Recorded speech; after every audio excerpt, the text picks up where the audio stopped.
Hey guys, welcome back. I'm EDC Gunner and I'm drinking my morning coffee and reading some of my favorite watch magazines, and one of them is Hodinkee.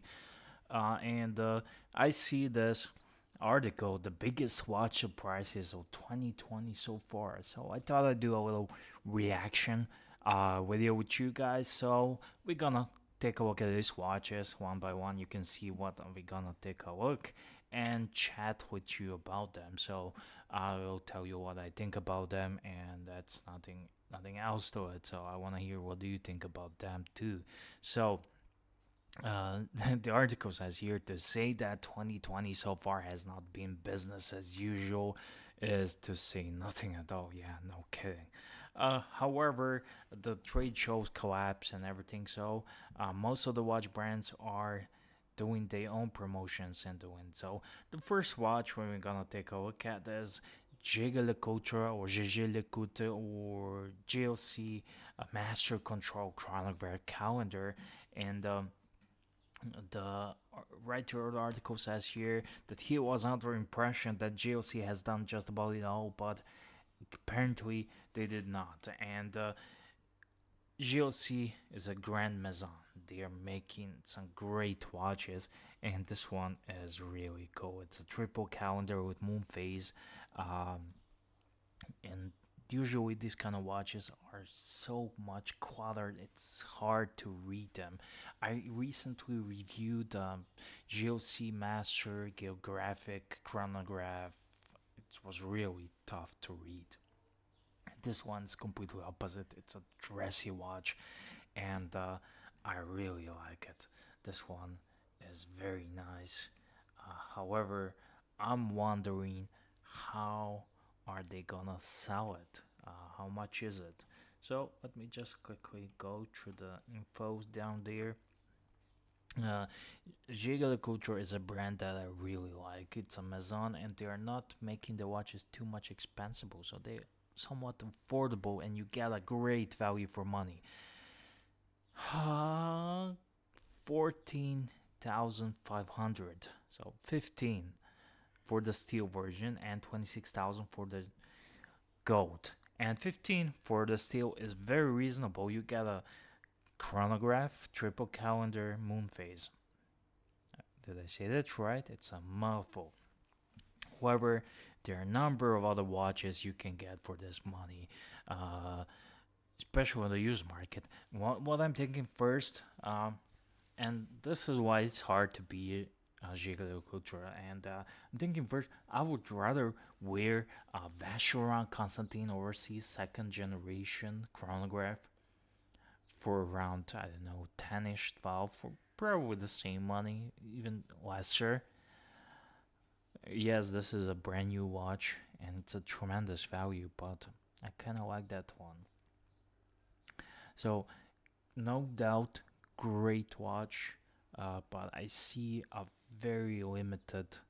Uh, there's lots of out there holy poly people who are paying over retail for Daytonas, for Batmans, and whatnot.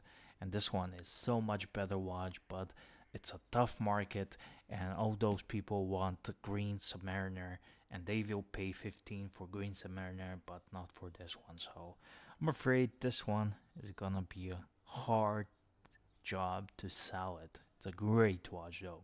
I love the brand. Omega DeVille Master Chronometer Central Tourbillon. Oh, Central Tourbillon. That's not something you see every day. And they say the Omega patented Central uh, Tourbillon, and they patent expired some time ago. So potential opening the floodgates for a whole slew of Central Tourbillons, but there you don't see Central Tourbillon every day, and they say here they are kind of extremely rare. I would just say rare, and but I don't think this is a Omega watch. And how do you read the time on this one? The Central Tourbillon. And first of all, I don't like tourbillons. Um, if I like it, but don't want to see it showing anywhere.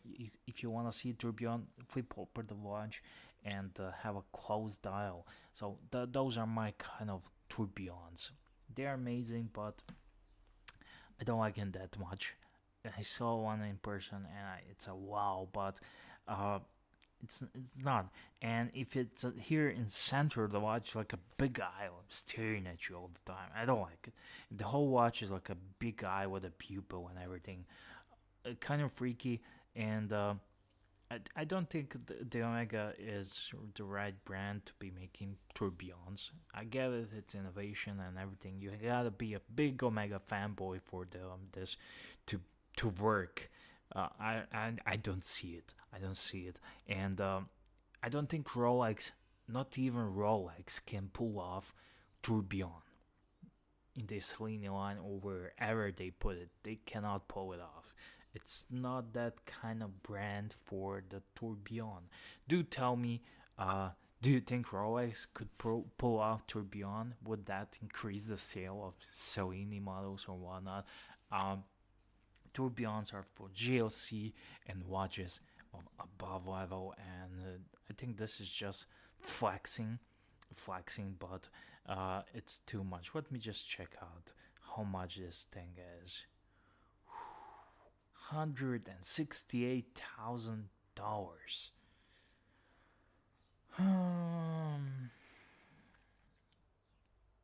I don't know. The Omega owners are gonna have one. I don't know. It's very exclusive, but I think this is a total fail in the with aspect of selling, and they're making watch to sell them, and I think this is a total fail. Do tell me, what do you think, guys? Maybe I'm crazy, maybe I'm stupid. I don't know. Okay, we have Breitling Super Ocean Heritage 57 Capsule Collection. Capsule Collection, don't like it.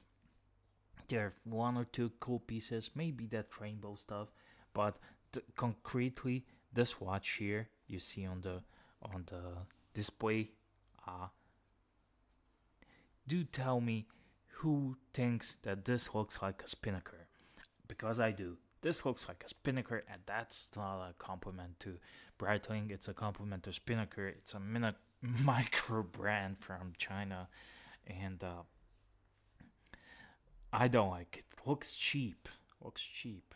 The indices at 12, 6, 9, and 3 are horrible, and not even a band. I like the Super Ocean Heritage. I passed on the opportunity to get it, and I kicking myself for it.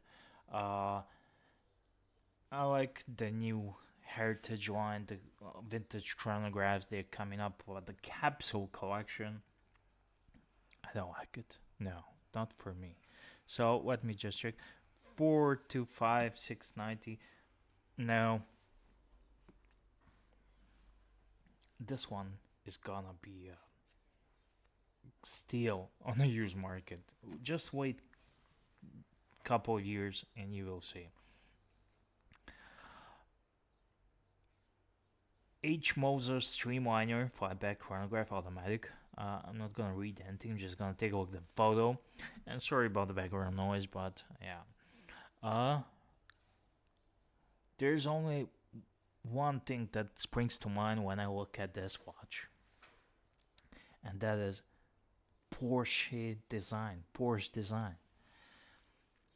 You know those watches, Porsche Design, Ebel, IWC, all sorts of Ebel bracelet, Porsche Design. It screams Porsche Design, this watch, and that's not a compliment. I don't like the Porsche Design. Really do not. Looking at the watch, I think this one is a nicer and sweeter watch than the Ilangen's one of this year's, because there's a race now. Every self-respecting brand needs to have a steel sports watch, because that's all the rage these days, and they are cool. I like steel sports watches. I like bracelets. I like sporty watches. I like water resistant watches, and I like classy watches. But this one has Porsche Design. I do like it than on this year's bit more, but definitely I would not wear this. I would not wear this. I don't care. It's a Moser NC. I like some of their watches, but this one, no, no go for me. and $39,900, $40,000. Back in the days, you could buy for $40,000. You could get a Nautilus. Okay, moving on to the IWC Portugueser Automatic 40. Uh, no. This looks like a Stava, and when you say Portugueser, I immediately say uh, chronograph Portugueser with an in-house movement. That's the one to get. This one, I can think of so many watches that I would like to have, except for this one. Let me just check the price: 7,000 in steel. Well, I would rather have a JaegerLeCoultre or some kind of a used Brigade or used, I don't know, Vacheron, but JaegerLeCoultre definitely would be this watch. I don't like it. Just not for me. So r- chime in the comment section. But I think this one, uh, it's just a smaller version of this watch. There's been a 42 millimeter, now it's a 40. It's an in-house movement, but it's a cool design. But I can at least think of several Nomos watches. I don't like it. It's not cool. It doesn't say IWC. It's not the iconic IWC watch. It's not something they do. Okay, now we have a Seiko Prospects SPB143. I always hated how they name their watches, and let me just quickly check on this one. I don't like it. I don't like the vintage one. Because maybe this one's better condition, but the vintage one is definitely better. And this one, I just don't like it. I just don't like it. And for $1,200, it's definitely not your next SKX. Uh,